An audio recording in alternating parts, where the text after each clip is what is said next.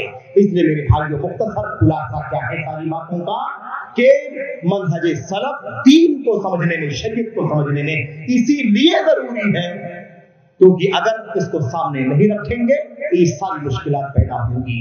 سامنے رکھنا ضروری ہے کیونکہ یہ خوبیاں اور یہ فوائد اور یہ مصالح، یہ منافع ہمیں حاصل ہوں گے.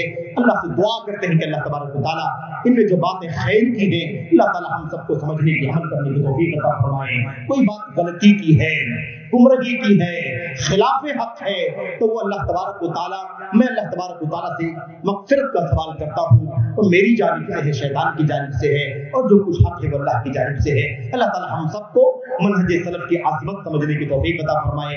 اپنے دین اور شریعت کے مسائل میں اسی کو محور، اسی کو معیار اور اسی کو کسوٹی بنانے کی توفیق عطا فرمائے. آمین رب العالمین. وصلی اللہ وسلم وبارک علی نبینا محمد وعلی آلہ وصحبہ اجمعین. السلام علیکم ورحمۃ اللہ وبرکاتہ.